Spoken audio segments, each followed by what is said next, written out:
چکا ہوں کہ دعا کرو یا مباہلہ کرو، یہ اس حد سے بہت آگے نکل چکے ہیں لوگ۔ اب ایک اور بات ہے جو میں نے پہلے بھی کی تھی، اب زیادہ زور سے دہراتا ہوں۔ ان تمام ہندوستان کے مولویوں کو آپ یہ میری طرف سے ضمانت دیں کہ جھگڑے لمبے ہو گئے، اس کو اب چھوڑو۔ تم یہ یقین رکھتے ہو اور کامل یقین رکھتے ہو اپنے زوم میں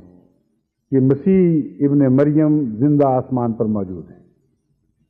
اور حضرت صلی اللہ علیہ وآلہ وسلم اصدق الصادقین بیان فرماتے ہیں کہ ان کے اترے بغیر امت کے مسائل حل ہی نہیں ہوں۔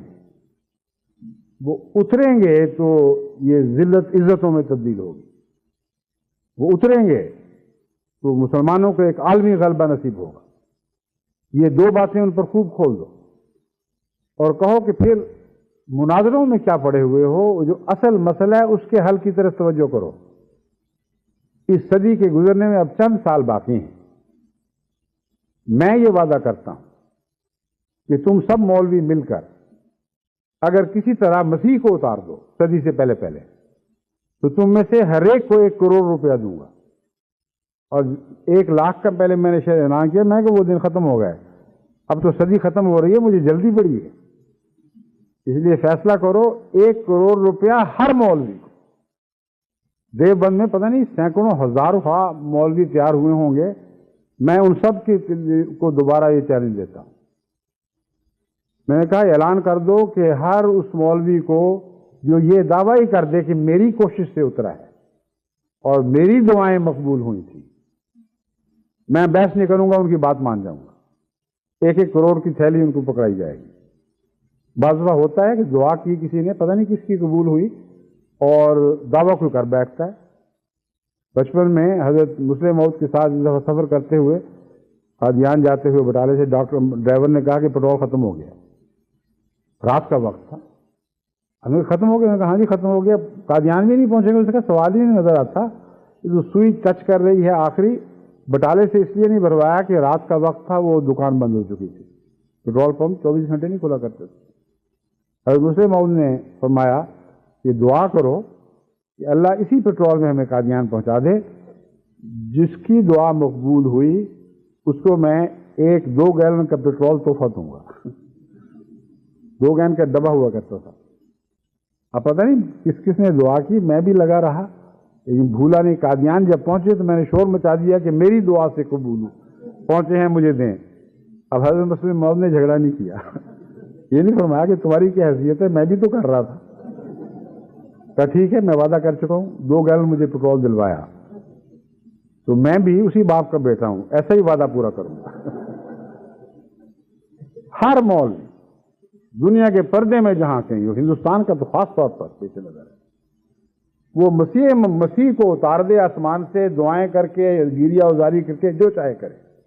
آتا جائے اور 1 کروڑ لیتا جائے۔ پھر مجھے خیال آیا کہ مسیح کو یہ کہاں اتار سکتے ہیں بیچارے، مسیح تو بہت پاک وجود ہے، دجال کے گدھے کو ہی پیدا کرتے۔ میں نے کہا اچھا مجھے یہ بھی منظور ہے، مسیح تو دور کی بات ہے، اگر صدی ختم ہونے سے پہلے وہ دجال کا گدھا ہی بنا کے دکھا دو جس کے آئے بغیر مسیح نے نہیں آنا، تو پھر 1-1 کروڑ روپیہ ہر ایک مولوی کو ملے گا۔ اور یہ دعویٰ میرا آج بھی قائم ہے۔ اب تو اس قسم کے چیلنجوں کے وقت آ گیا ہے، ہاتھ کنگن کو آرسی کیا، مسیح کو اتاریں اور جھگڑا ختم کریں۔ میں اور میری ساری جماعت تو پہلے بھی مسیح کو مانے ہوئے ہے، ایک اور مسیح کو ماننے میں ہمیں کیا آر ہوگی؟ تم وہ بدبخت ہو کہ اگر تمہاری نعوذ باللہ من ذالک واقعتاً تمہاری دعاؤں سے اترا تو تم انکار میں پہلے ہو، بلاتے اور پھر اس کا انکار کر دیا کرتے، ان یہود کی تو مشابہ ہو جنہوں نے بڑے گریہ ازاری کے ساتھ مسیح کے آنے کی دعائیں مانگی تھی، دیوارے گریہ سے سر پٹکا کرتے تھے، اے خدا ہماری قوم ادبار میں کہاں تک جا پہنچی ہے، اب آخر ہم پر رحم فرما، اس منجی کو ہم نے بھیج دیا۔ لیکن جب خدا نے اس منجی کو اتارا تو جانتے اس سے کیا سلوک کیا، تو آنے والا تو آ چکا ہے اور کوئی نہیں آئے گا، تم جتنے جتن کرنے ہیں کر دیکھو، مگر اگر تمہیں وہم ہے کہ تو آئے گا تو میں تمہیں یقین دلاتا ہوں کہ تم انکار میں سب سے پہلے ہو اور اسی محرومی کی حالت میں مر جاؤ گے۔ بس اب یہ دلیلوں کے وقت نہیں رہے، اب تو ایسے آسمانی نشانات کے وقت ہیں جو بزرگوں اور متقیوں پر آسمان سے وہی الہام اور کشوف کی صورت میں اتریں گے، اور ان بد نصیبوں کو ان کی ناکامی اور نامرادی کی صورت میں دن رات ان کی زندگی کا عذاب بن جائیں گے، اور کچھوں کے دیں گے کہ کر کے دیکھو جو کرنا ہے، تم ناکام اور نامراد رہو گے۔ بس یہ چیلنج ہے جو ہندوستان کے اس مناظرے سے میرے دل میں پیدا ہوا، اور میں اسے پاکستان کے مولویوں پر اور ان بڑے بڑے دعوے داروں پر جو مسیح کو یہ مردے کو زندہ کرنے کی کوشش کر رہے ہیں، وہ کہتا ہوں کہ کرو، شوق سے جو زور لگاتا ہے لگاؤ، لگتا ہے لگاؤ، آسمان سے اسے اتار کے دکھاؤ۔ جماعت احمدیہ کے خزانے ختم نہیں ہوں گے اور تمہارے کروڑ کروڑ کی تھیلیاں عطا کرتے چلے جائیں گے، مگر تمہارے نصیب میں آسمان سے ایک کوڑی کا فیض بھی نہیں۔ ہم اربوں بھی دے سکتے ہوں تو یہ پاک پیسہ میں سے ایک پیسہ بھی تمہارے مقدر میں نہیں۔ تم تکذیب کی کمائی کھانے والے ہو، اور قرآن فرماتا ہے کہ تم نے اپنا رزق تکذیب کو بنا رکھا ہے، پر اپنی تکذیب سے جتنے پیسے کھائے جاتے ہیں کھاتے رہو۔ اب ہمارا جھگڑا آسمان پر ہے، اور یہی وہ بات ہے جو حضرت مسیح موعود علیہ الصلوۃ والسلام نے آخر فرمائی کہ میرا مقدمہ تم سب کے ساتھ آسمان پر ہے۔ اب آسمان پر یہ فیصلے ہوں گے اور ہونے شروع ہو گئے ہیں، اور دن دور نہیں جب خدا کے آسمان کے فیصلے زمین پر جاری اور ساری تقدیروں کے طور پر ظاہر ہوں گے اور سب دنیا کو دکھائی دینے لگیں گے۔ اب میں قادیان کے درویشوں سے بالخصوص ان سب مہمانوں سے جو وہاں تکلیف لے کر کے وہاں پہنچے ہیں، قادیان کی سکھ آبادی سے اور گرد و نواح کی سکھ آبادی سے، اور ان شریف النفس ہندوؤں سے بھی جنہوں نے ہمیشہ حضرت مسیح موعود علیہ السلام کے مہمانوں سے عزت اور محبت کا سلوک فرمایا ہے، اور جو ان کا تعلق جماعت سے بڑھتا جاتا ہے۔ اگرچہ بعض لوگ بد نصیبی سے کوشش کرتے ہیں کہ مذہب کے نام پر ان کے دلوں میں نفرت پیدا کریں،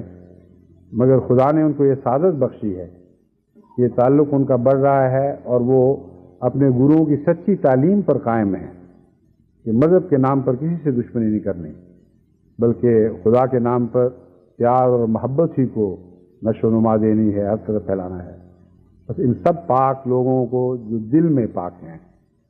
جو خدا کے لیے سچی محبت رکھتے ہیں، یا کم سے کم کچھ محبت کا شائبہ ضرور رکھتے ہیں، ان سب کو میں اپنی طرف سے اور عالمگیر جماعت احمدیہ کی طرف سے سلام کا تحفہ بھیجتا ہوں۔ ہماری دعا ہے کہ اللہ تعالیٰ آپ کی سعادت کو اور بڑھائے، اور بالآخر آپ وہ لوگ جو دلوں میں ساتھ رکھتے ہیں مسیح موعود کے